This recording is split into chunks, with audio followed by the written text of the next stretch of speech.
Good afternoon, Anonymous. We find ourselves just outside of Azefontein at the Weskus Put Still, and we're in an incredible place, Wright's Gin. And I'm joined by the owner, Jason. That's Jason? it, Jason Wright. Yeah. Thank you for joining us. Thank you for having us. Thank you for visiting. We appreciate it.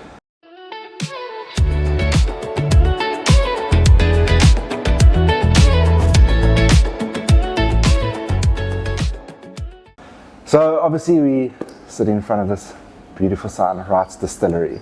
Can you tell us what you guys do here? We've been around for 5 years. We're a family-run distillery. Myself and my wife, Claire, are the owners, and we run the business. It originally started with my father and myself as a father and son venture. My father works out in the Middle East in Iraq. He works on a rotation, so he works for 30 days and then he's home for 30 days. And a friend of his that he worked with in Iraq owns a distillery in the UK. And one day my dad approached me and asked me whether I would like to go into gin making and become self-employed, because at the time I was working in corporate hospitality, and as most know, it's quite brutal with the hours and not seeing the family.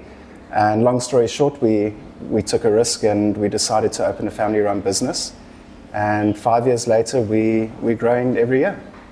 I think the gin business is growing extremely fast as well. Yeah. I think gin's been on top of everyone's mind for I think the last 10 years. Yeah, so we originally started out as Wright's Gin. We're going through a little bit of a transition where we're moving more towards Wright's Distillery, because we don't just make gin anymore. Yeah. Although we've made our name and become known as being a gin brand, the reason we started with gin is because there's a very quick turnaround time when you make gin. Okay. So to make a bottle of gin and get it into bottle, from start to finish, is 7 to 10 days. Where if you're making brandy or whiskey or anything that needs to be aged, you're looking at a couple of years. So anyone going into the alcohol industry that wants to kind of start making money immediately, generally start off going into gin, and it's quite expressive as well in terms of flavors and recipes and things like that. And so much you can do. That's why we started out as gin. Over the years, we've added a few things to the umbrella. So we do a craft brandy.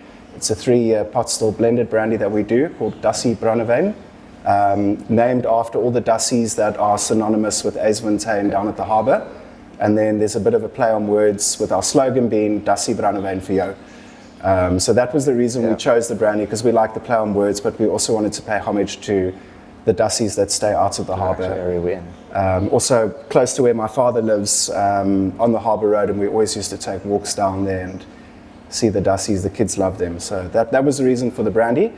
Apart from the gin and the brandy, we also have some 100% pot still brandy that's sitting in barrels, although those are more long-term project. So that's going to take a little while before we release. And then we also do a whiskey-based butterscotch cream liqueur, which actually happens to be our best seller, weirdly. We're out of stock at the moment. We'll be making more again tomorrow, so we'll be stocking up the shelves for the weekend. But for anyone that likes Baileys or an Amarula or a cream-based liqueur, this is for you. Yeah. And now obviously we sit in with some interesting equipment behind us. I think when we walked in, it was the first thing that caught us our eye. Can you explain to us a bit about what's going on behind here? Sure. So we've got a small, intimate gin-making class setup. We put it in place to run during the quieter months when not much is going on.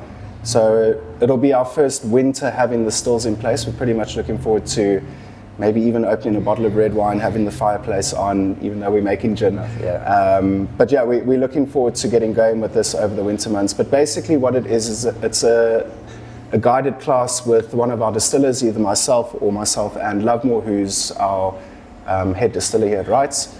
And people get the opportunity to craft their own custom bottle of gin. So it's an expression of their personality. There's no limits. You can bring absolutely anything along. You have the opportunity to make your own unique personal bottle of gin using your own recipe that you put together on the day. So it's a 3-hour class, all guided. It includes your bottle of gin that you make and take home. It includes lunch, so a cheese and charcuterie platter with fresh breads and fruits.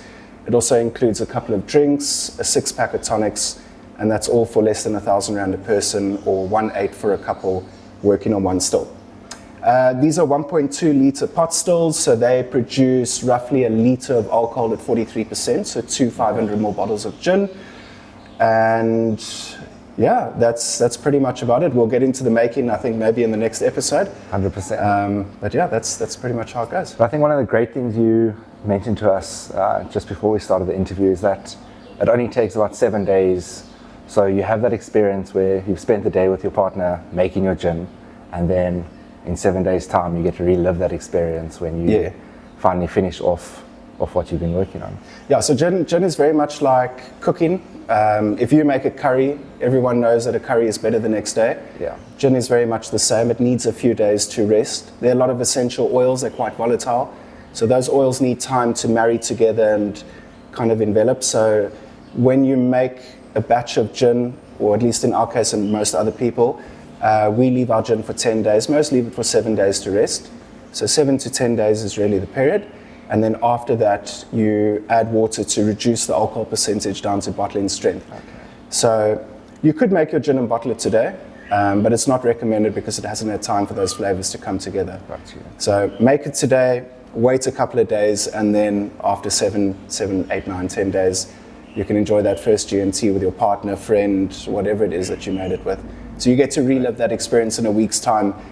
Yeah. A couple of days have gone past, you've forgotten about it, and then you get to sit down and enjoy that G&T and see who makes the better gin, of course. It's always a competition. 100%. It has to be. Yeah. Now, for our viewers, any social media links, how do they get hold of you guys? Sure. So Facebook is @Wright's Gin. Instagram is @WrightsGinZA. And then our website is www.wrightsgin.co.za. Perfect. Yeah. Jason, thanks so much for sitting down with us and inviting us in. Thank you. I know the girls are looking extremely forward to making their own gin and seeing the process. We'll share that with you guys after this episode. Jason, once again, thank you so much for having us. Cool. Looking forward to the rest of the day. 100%. And we wish you nothing but strength in the future. Thanks for joining. Appreciate it. See you guys next time.